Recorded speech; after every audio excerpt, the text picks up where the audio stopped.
Just a candle in the darkness. That's all that's needed to light up a space. Maybe it doesn't light up a whole room, but it can certainly light up enough space for you to be able to see, even to read. Just a candle. That's all that's needed. You don't necessarily need a torch. You don't need a street light. You don't need anything else. Just a candle will do. Maybe another candle as well. Maybe 2 candles. Just to make things even lighter. 2 candles to light up a room. Particularly if it flickers, it can be warming, soothing, calming, light. How important is light? And it comes in so many different forms, so many different coloured candles, different shapes and sizes, but they all have the same effect, and that is to light up a room. I'm reminded by the words of Jesus, who spoke in John chapter 8, and he said, "I am the light of the world.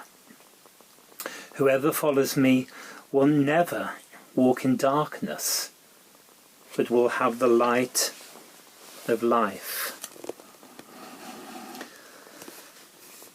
How much we need light in our lives, in a world that is often forlorn and dark, dismal, where people are struggling, particularly in recent months. How much we need light in our world. Let's put a little bit more light on. But there you can see me as well, along with the candles. Candles that remind us of the light of the world. Jesus, the light of the world. And it reminds me of a little story that I've heard and told many, many times. Quite a well-known story, and this might be familiar to you as well. On a dangerous sea coast, where shipwrecks often occur, there was once a crude little life-saving station. The building was just a hut, and there was only one boat. But the few devoted members kept a constant watch over the sea, and with no thought for themselves, went out day and night, tirelessly searching for the lost. Many lives were saved by this wonderful little station, so it became famous. Some of those who were saved, and various others in the surrounding area, wanted to become associated with the station and give of their time, money and effort for the support of its work. New boats were bought and new crews trained. The little life-saving station grew. Some of the members of the life-saving station were unhappy that the building was so crude and poorly equipped.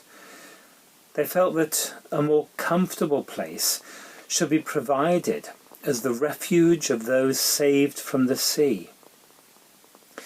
So they replaced the emergency cots with beds and put better furniture in the enlarged building.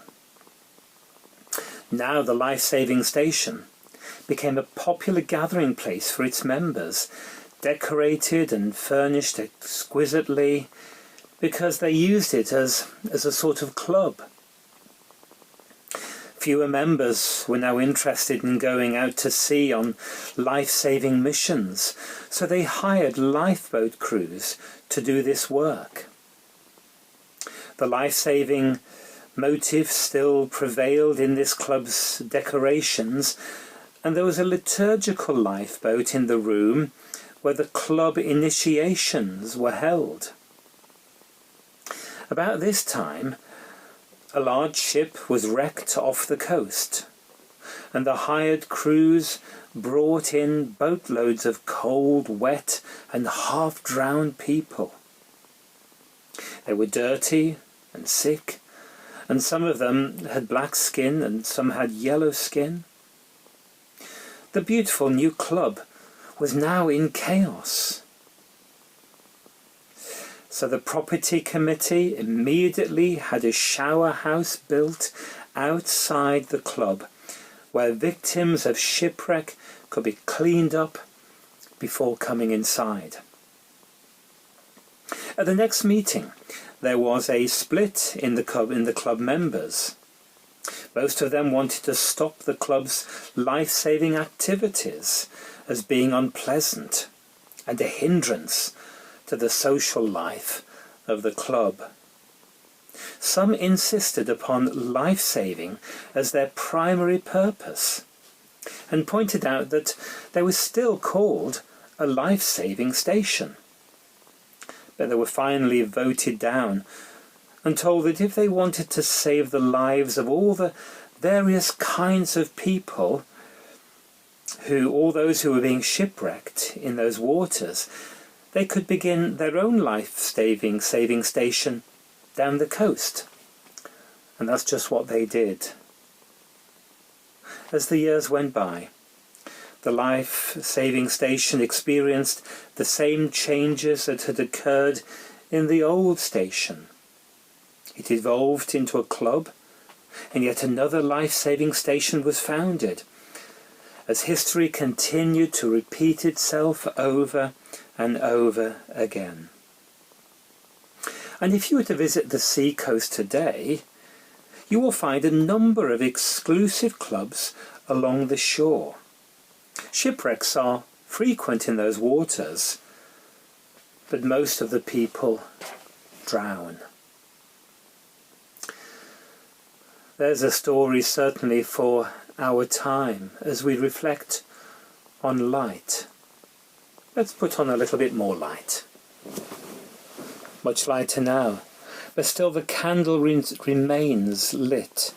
Both candles reminding us of the importance of light. And that story that I told has been reinterpreted and retold many, many times. But still it has the same message, that we are called as the church to be light, to reach out just like a lighthouse or like a life-saving station, to reach out to others and to offer light and hope and love to them as well.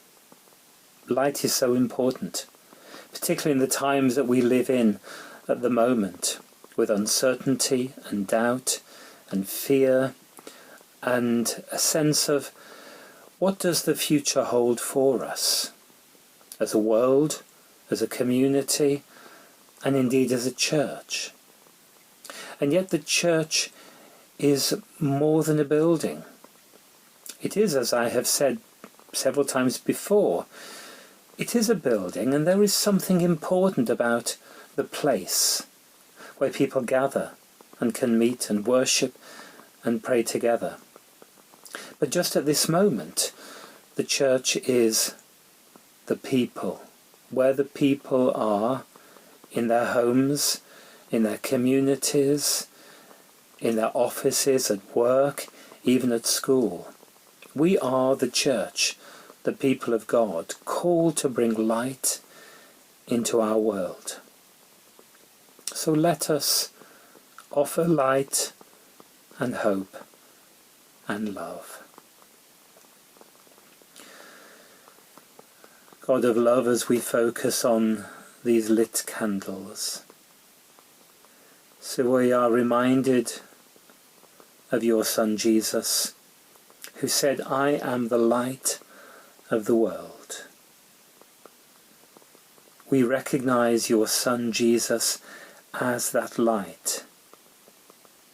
But we also remember that Jesus called us, called his disciples, and calls us to reach out, to offer hope and words of comfort and encouragement and words of life and light into our darkened world. Lord, may we be your light and your salt, and to offer hope and life to others. Amen.